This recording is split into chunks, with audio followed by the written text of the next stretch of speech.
Hi, I'm Dr. Lena Qazi. I'm a board-certified family medicine physician who specializes in weight loss and lifestyle medicine.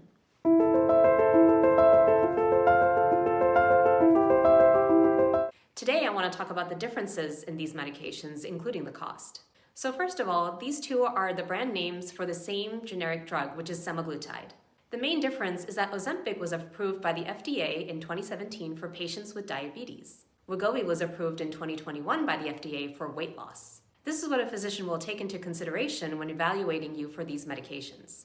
If weight loss is your primary goal, Wegovy is the FDA-approved option with higher dosages specifically designed for that purpose. If you have type 2 diabetes, then Ozempic is the recommended medication for management.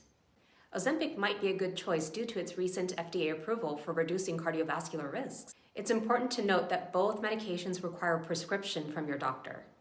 Also note that both Wegovy and Ozempic can cause nausea, diarrhea, and constipation. The list price for Wegovy can be around $1,349 per month, and the list price for Ozempic can be around $907 per month. Insurance coverage for these drugs can vary greatly, so talk to your insurance provider about coverage. I hope you found this helpful. Subscribe to the channel below and take care.